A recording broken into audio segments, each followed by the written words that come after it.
Welcome to the Great Detectives of Old Time Radio. From Boise, Idaho, this is your host, Adam Graham. If you have a comment, email it to me, box13@greatdetectives.net. Follow us on Twitter at Radio Detectives and check us out on Instagram, instagram.com/greatdetectives. A reminder, as you are making your travel plans, remember to check JohnnyDollarAir.com. JohnnyDollarAir.com is one of our Priceline affiliate links. So part of your purchase price supports the Great Detectives of Old Time Radio at no additional cost to you. So remember, when making your travel plans, check JohnnyDollarAir.com first. If you are not already subscribed to the podcast, you can subscribe using the podcast app of your choice, whether it is Apple Podcasts, Good Pods, Google Podcast, or the Amazon Music app at amazon.com/OTR Detectives. Well, this week we're going to present the latest Johnny Dollar episode to come into circulation. This is yet another one that we did not have access to when we first went through the John Lund episodes a decade ago. Although I should say we do have two more of these still to play. But let's go ahead and get into today's episode. Original air date, March the 30th, 1954. And the title is The Undried Fiddleback Matter. WBBM, 8 o'clock. Wrigley's Spearmint Chewing Gum, the refreshing, delicious treat that gives you chewing enjoyment, presents for your listening enjoyment John Lund as Johnny Dollar. Tom Harrison, Johnny. Ever hear of Edward Colton? Colton. Lumber baron out on the West Coast somewhere? Portland, Oregon. We handle all his insurance out there. Fire and theft, workman's compensation, employee surety bonds, the works. Well, what do you want from me? Congratulations. One of his employees just absconded with $10,000. Old man Colton threatens to cancel out on us unless we pay off or recover the stolen money within 48 hours. Oh, he's kind of worked up about this thing, isn't he? He's got a right to be. The missing employee is Edward Colton, Jr. Well, Johnny? Okay. And it's the rainy season out there, too.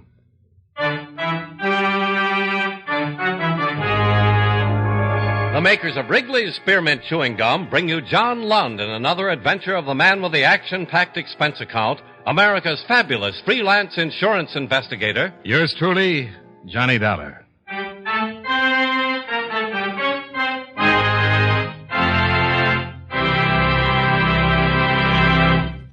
Friends, the makers of Wrigley's Spearmint Gum present these weekly adventures of Johnny Dollar because they know that millions of you enjoy Johnny Dollar.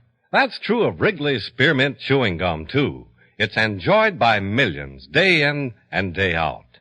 People find that chewing on a smooth, delicious piece of Wrigley's Spearmint Gum somehow makes time pass more pleasantly. Whether you're working, driving, shopping, or just taking things easy, that good, tasty chewing gives you enjoyment and satisfaction. So always keep a package of Wrigley's Spearmint Chewing Gum handy. And whenever you want a refreshing, delicious treat, chew a stick. You'll like it. You really will.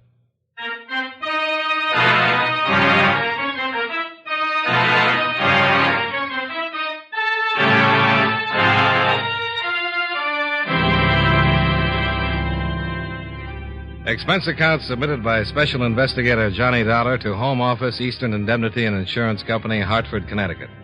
The following is an accounting of expenditures during my investigation of the Undried Fiddleback matter. Expense account item 1, $203.10. Airfare and incidentals between Hartford and Portland, Oregon. Much to my surprise, the sun was shining brightly when I arrived. I went straight to the Colton building on Southwest 3rd Street and was immediately ushered right into the presence of the old man himself. I want action, Dollar. Not long-winded investigation. Your company's check for $10,000 or my money recovered in 48 hours. You sound more interested in the money than you do in your son. I'm not asking for your opinions, Dollar. Just results. Yeah. Well, suppose you tell me what happened, Mr. Colton. Well, yesterday was payday down at the mill.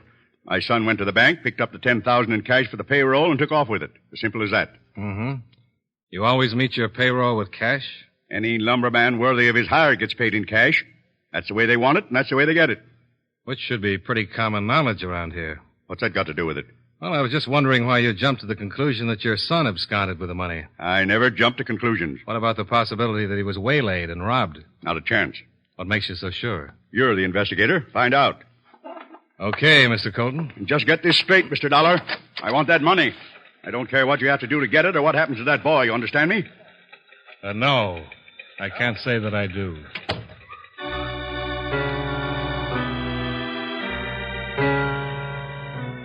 I walked the few blocks over to police headquarters at 209 Southwest Oak Street, where I met Detective Podless of the robbery detail. He filled me in on what they'd learned so far. Well, for what it's worth, here it is, Dollar. At approximately 2:05 p.m. yesterday, Edward Colton, Jr. picked up the Colton Company payroll at the Security Bank, teller's cage number 3. And he walked outside, hailed a cab, and drove off. Haven't found a trace of him since. No question that it was Colton, Jr.? We got positive identification from the teller and the doorman. Mm-hmm.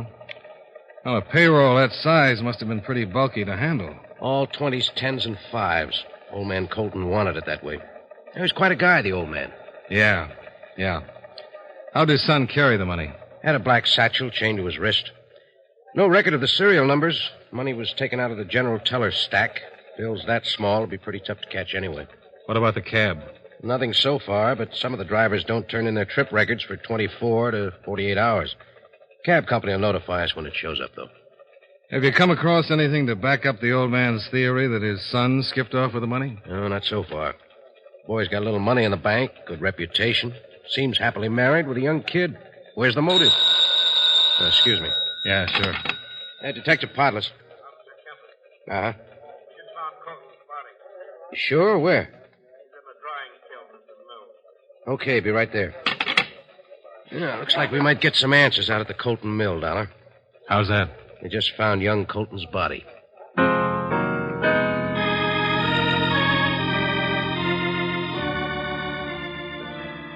The Colton Lumber Company's mill was on the Willamette River off Front Avenue.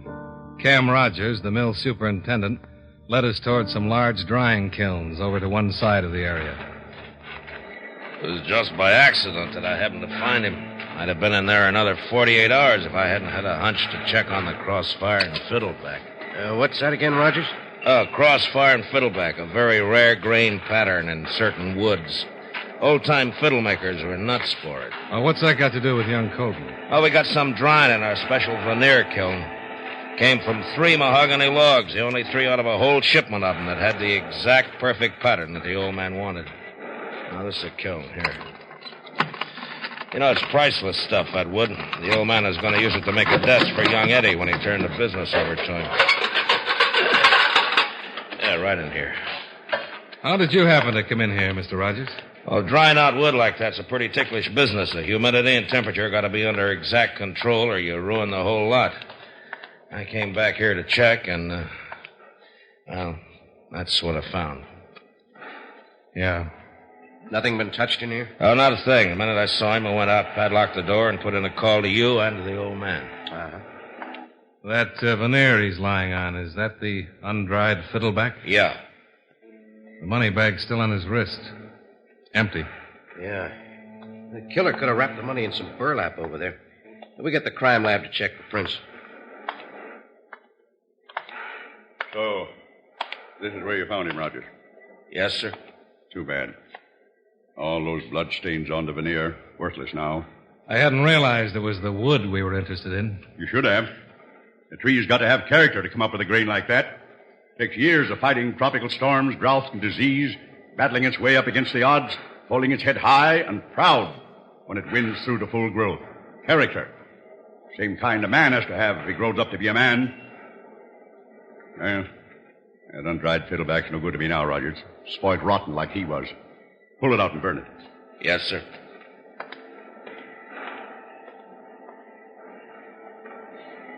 Well, I'll get the lab boys and coroner's man out here, Dollar. Till we get their reports, there's nothing else we can do. There's one thing. What's that? Somebody's got to tell the widow.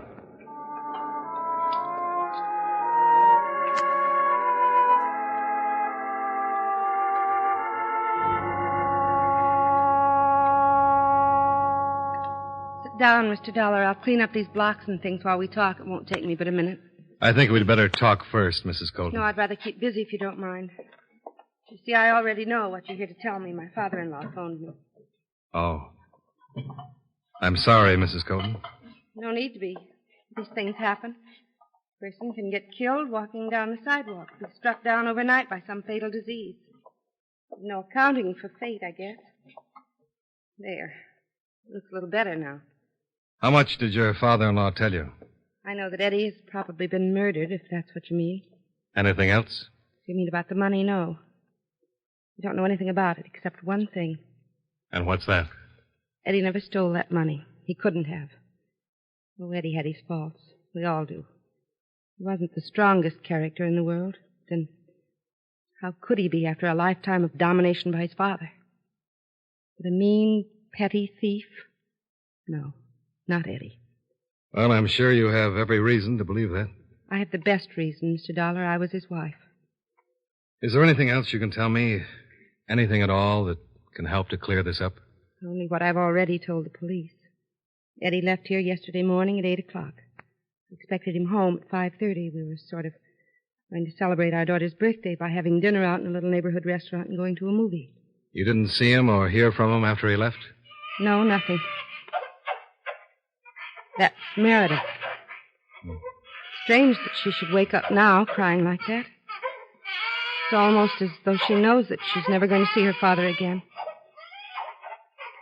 She's going to miss him terribly, Mr. Dollar. She's going to miss him terribly.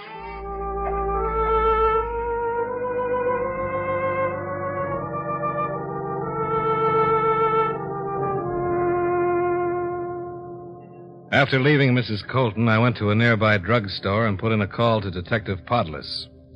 He had a couple of items of interest to report. We got a preliminary report from the medical examiner, Dollar. What do you have to say? Probable cause of death was a subcranial concussion and fracture. Probably received while Eddie Colton was standing erect. Shape of skull depression indicates possible use of round metal object. Possibly gun barrel or pipe. Uh-huh. What about the time of death? Oh, it's wide open. Doc says the high temperature and humidity in the kiln toss all the measuring standards right out the window. Haven't been able to find any witnesses yet who saw young Colton go into the kiln, and there's still no sign of the money. Well, so far, we're doing just great. Oh, I don't know. We seem to be getting one break. Yeah, what's that? Cab company just phoned in. Got a trip report from a driver by the name of Max Wilkowski. Picked up a fare at the Security Bank at 2:07 yesterday afternoon. Well, where's the driver now? He's due to check in at the garage at 511 Northwest Brand Street in about 15 minutes. I'll meet you there.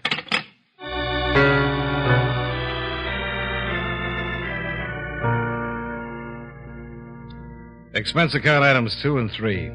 $5.60. Cab fares to Mrs. Colton's and to the garage at 511 Northwest Brand Street. Detective Podless was there when I arrived, and we waited around for Max Wilkowski to show up. He finally did. Yeah, sure. I remember the guy all right. Picked him up in front of the Security Bank a little after 2. Carrying a black money satchel with a chain hanging onto his wrist. Remember where you took him, Wilkowski? You kidding? Ain't every day that cheesy hack of mine makes like an armored car. Sure, I know. Right to his home. What makes you think it was his home? He told me, that's how. After he paid me off, I seen his wife meet him at the door.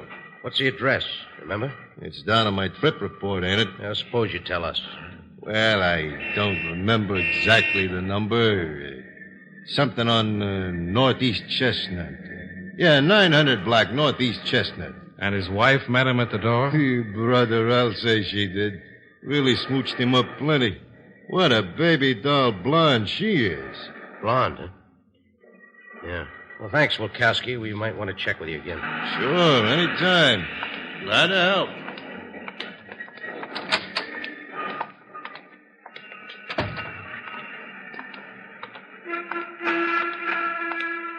You know, Dollar, the 900 block on Chestnut's across town from where Eddie Colton lived. Oh, yeah? And there's one other thing. I know. Mrs. Colton's a brunette.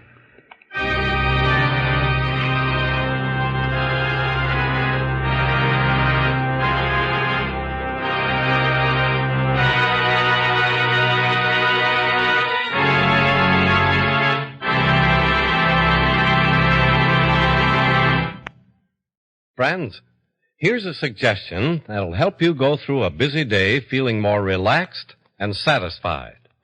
From time to time, especially when you're feeling tense or under pressure, chew a stick of Wrigley's Spearmint Gum.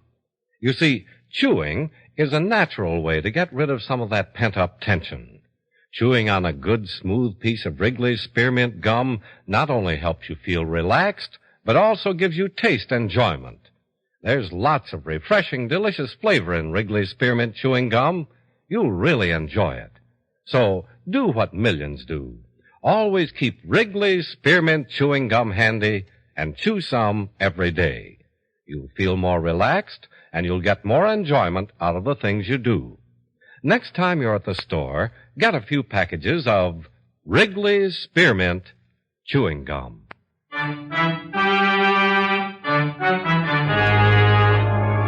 And now with our star, John Lund, we bring you the second act of Yours Truly, Johnny Dollar.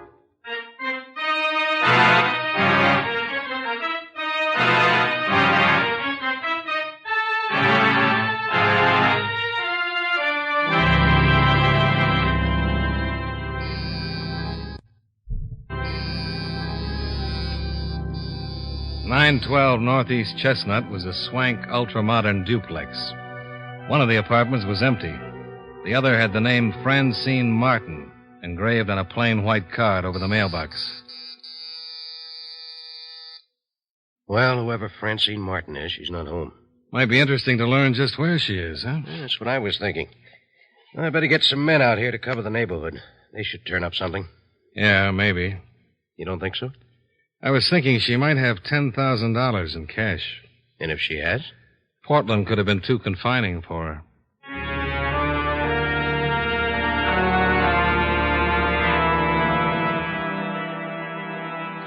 Expense account item 4, $25. Rental of a 51 Ford sedan, which immediately saved another cab bill of approximately $3 back to the Colton building on 3rd Street. The old man was sitting in his office, staring blankly at his big gnarled hands. What do you want now, Dollar? A little information about Francine Martin. So, you know about her? Who is she, Mr. Colton? Cheap little hustling blonde. How long had your son known her? About a year. Started about the time my granddaughter Meredith was born. Did she work here? Yeah. Stupid little filing clerk. Nothing to her but a pretty painted face and a body. Well, looks like that was enough for your son. I don't understand it. How could he have done such a thing? Wonderful wife, wonderful little daughter. Everything I have is in trust for him. Would have been his next year. I worked all my life for that. To see him grow up to be a man worthy of taking over the Colton Empire. That was my dream. And he falls for that cheap little tramp. Ready to give up his whole family for her, to steal from his own father. If I had known that was the way it was going to end, I think I would have killed him myself. What did you do? Fired her the minute I learned about it. Nothing else? No. How long ago was that? A week, 10 days. I'd like to check over the personnel file. She worked at the mill office. Cam Rogers will show you where it is.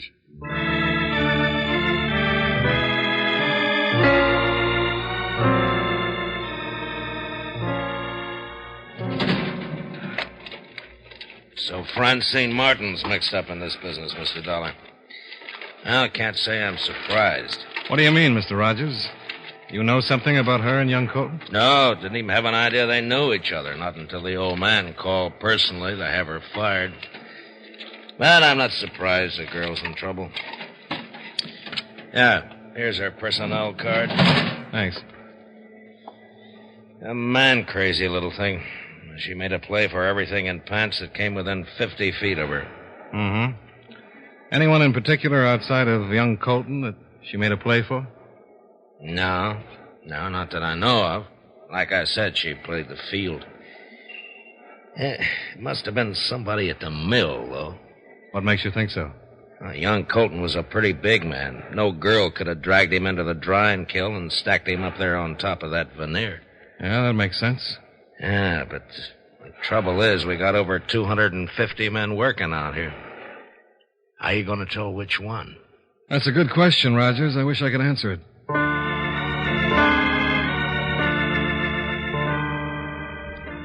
I started checking over Francine's personnel card. Vital statistics, previous employers, the personnel manager's grading of Francine's work. And then I came to the listing headed Nearest Living Relative. It read, Brother, Max Wilkowski.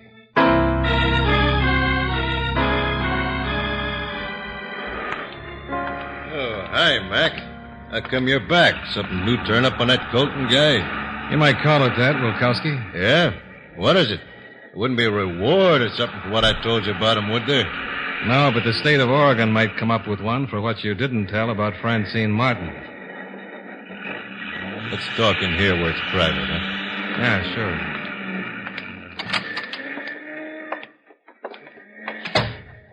How'd you tumble, Mac? Her personnel card down at the office gave your name as her nearest living relative. So she finally told the truth about something for once in her life. I'm waiting to hear a little from you. Sure. Don't come easy, Mac. Even if she ain't no good, a guy don't like to rat on his own sister. I'm still waiting. Okay. Boils down like this.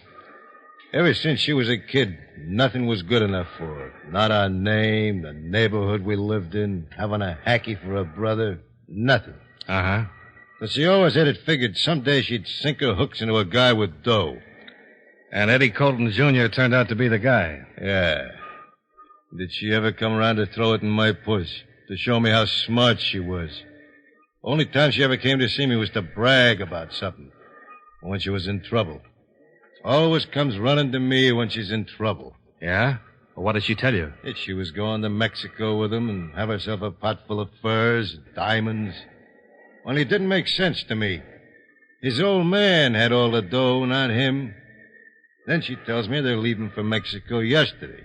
And it hits me that's the same day he gets the payroll for the mill. Is that why you picked up Colton at the bank? Yeah. I wanted to find out if I was right. When he gave me the Chestnut Street number, it all figured. Well, you weren't in much of a hurry to do anything about it. Why should I? I wanted to keep myself clean. I knew it'd turn up on my trip report and you guys would get after him. That way I kept myself clean. You got nothing to worry about, Wilkowski. They've got some fine showers down at police headquarters.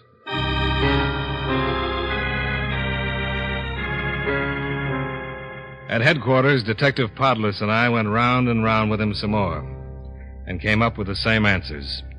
He'd told us all he knew, and he had no idea where we might find his sister, Francine Martin.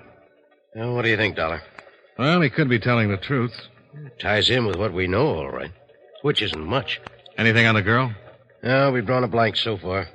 Nobody in the neighborhood saw Colton arriving there. Nobody saw him or her leave. That's not the way it is with my neighbors. Oh, mine either.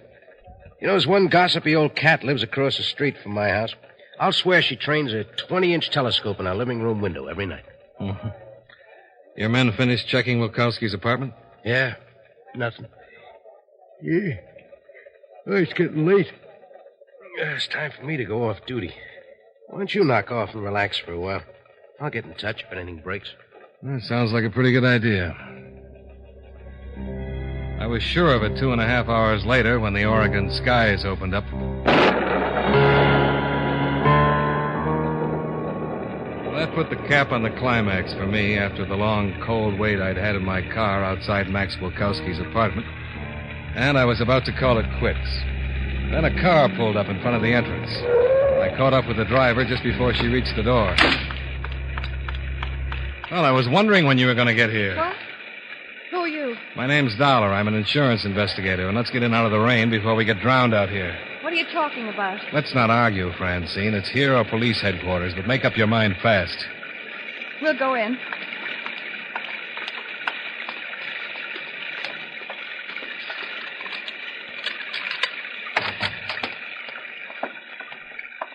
Ah, that's better. Look, I don't get this.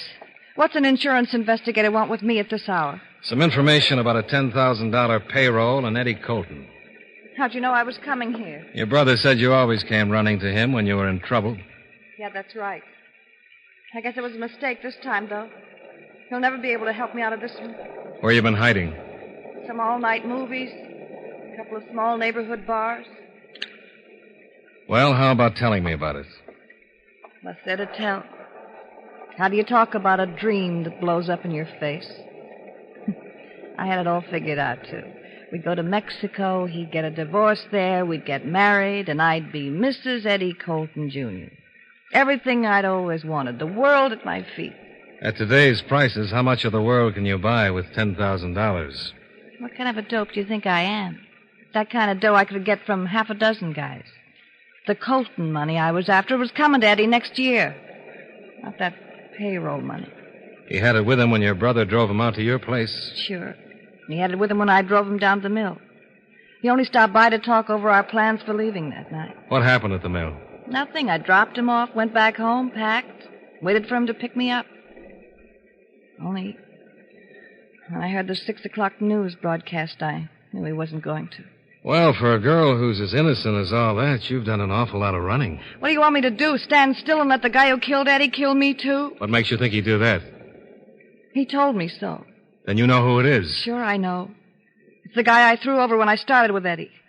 He told me he'd get me and Eddie someday. I figured it was a joke. Who is he? The mill superintendent, Cam Rogers.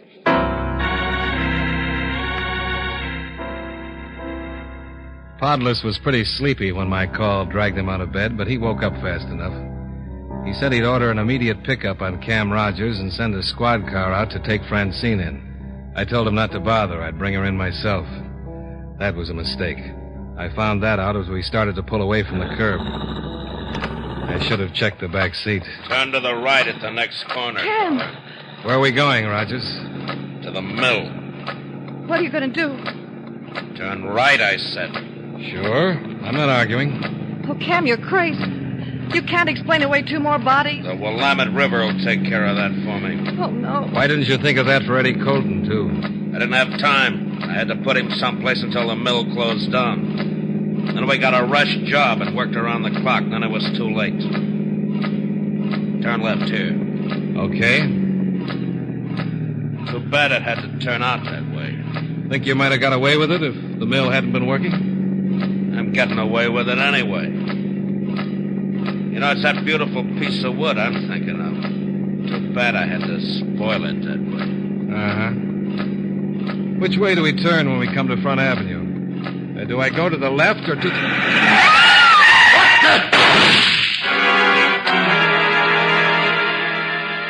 When I jammed on the brakes, Rogers fell halfway across the front seat.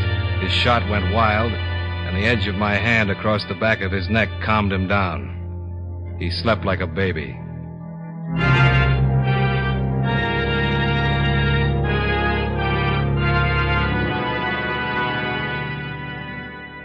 Expense account item 5, $8.75. Repairs to rented car damaged by Rogers' bullet. Expense account item 6, $24.35, hotel bill and miscellaneous.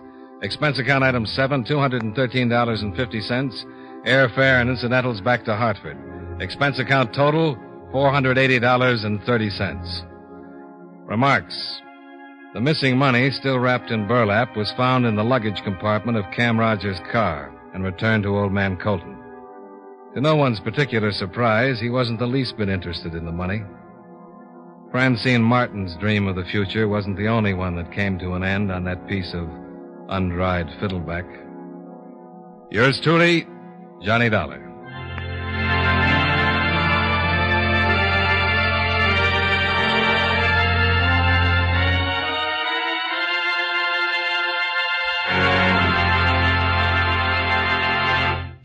Friends, when you've got a package of Wrigley's Spearmint Chewing Gum with you, you're all set for refreshment and enjoyment at any time. At work, at home, in your car, wherever you are, just slip a stick of delicious Wrigley's Spearmint gum in your mouth and keep on with what you're doing. See how refreshing that lively spearmint flavor tastes, how it cools your mouth and helps keep your throat moist. Enjoy the good chewing, too. It'll make the time pass more pleasantly for you. And remember, Chewing Wrigley's Spearmint Gum helps keep breath sweet and teeth clean. So it's a nice thing to have with you at all times. Get some next time you're at the store. That's Wrigley's Spearmint Chewing Gum. Healthful, refreshing, delicious.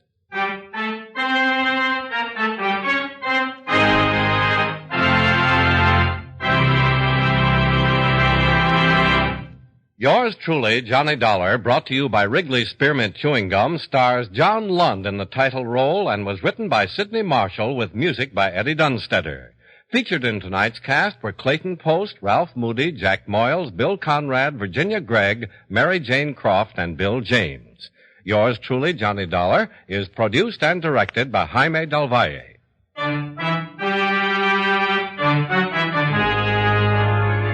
The makers of Wrigley's Spearmint Chewing Gum hope you enjoyed tonight's story of Johnny Dollar and that you're enjoying delicious Wrigley's Spearmint Gum every day. This is Charles Lyon, inviting you to join us again next week at this time when, from Hollywood, John Lund returns as... Yours truly, Johnny Dollar. This is the CBS Radio Network.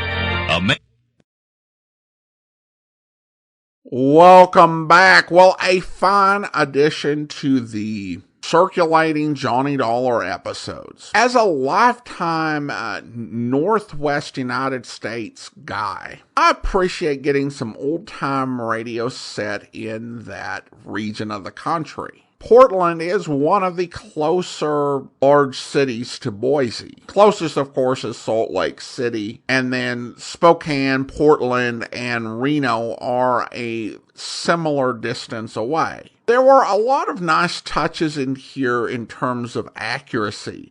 I checked, and they actually used the address for the police headquarters in Portland. And all the details about the Undried Fiddleback, really are hallmarks of the writing of Sidney Marshall, who of course did such great work on The Man Called X in evoking all of those exotic locations, giving some real flavor to 1954 Portland was probably not all too much of a challenge for him. I also appreciated the complexity of the family relationship. When you first met the father, I think it was really easy to have a certain attitude towards him. And particularly when he was only concerned about the fiddleback when the body was discovered. And then, of course, you find out how his attitude had changed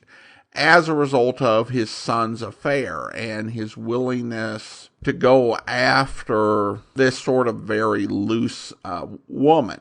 On the other hand, you do also have hints that the father's domineering behavior may have had a really negative effect on the son, and perhaps in part of what caused him to be willing to do something so irresponsible as essentially an act of rebellion. Though obviously he would be responsible for his own behavior. And of course, we're not given enough to really fully understand the family dynamic. Just like Johnny, we're just given enough to understand what's relevant to the case. And I think the script does a great job in grounding it in a bit more reality. I thought it was also smart to have it turn out that the plant foreman was the guy who actually committed the murder. And there was a hint of that in the way he talked about her, which makes a lot of sense if he's a jilted boyfriend. All right, well, listener comments and feedback now, and we have a comment from Emmett. Johnny Dollar is one of the best things about Friday. And given that Friday's the start to the weekend, that says something. Thanks so much for your comment, Emmett, and now we'll go ahead and thank our Patreon supporter of the day. Thank you to Rosa and John, Patreon supporters since January of 2020. currently supporting the program at the detective sergeant level of $7.14 or more per month. Again, thank you so much for your support. And that will do it for today. If you're not subscribed to the podcast, you can subscribe using your favorite podcast app, including Spotify, Stitcher, Deezer, or Amazon Music at amazon.com/OTR Detectives. Also, if you are enjoying this podcast, please rate and review wherever you download your podcast from, if they give you that capability. We'll be back next Friday with another episode of yours truly, Johnny Dollar. But join us back here tomorrow for Tales of the Texas Rangers, where... Oh, hello, Jace. Thought you were never coming back. Find anything? Nope. Nobody seems to have been traveling Highway 75 last night. Lab boys didn't hit any jackpot either. Here's their report. Just came in. The lab figures like we did that there was quite a scuffle before the shots were fired, but it don't mean much. No. But something in this fingerprint report might. You mean those matching prints found on the telephone receiver in the cash drawer? Uh-huh. Austin didn't have any record on whoever made them, so what good does that do? The report says they were fresh. These prints don't match the ones taken from the body, so they aren't Courtwright's. Hey, wait a minute, Sheriff. When you arrived at Courtwright's station, Mrs. Bishop was at the telephone, wasn't she? Yeah, she was trying to call me. Well, then she was the last person to use the phone before those prints were pulled. Well, do you suppose that's her print on the phone? If it is, I'd sure like to know what its duplicate was doing on Courtwright's cash drawer. I hope you'll be with us then. In the meantime, do send your comments to box13@greatdetectives.net. Follow us on Twitter at Radio Detectives and check us out on Instagram, instagram.com/greatdetectives. From Boise, Idaho, this is your host, Adam Graham, signing off.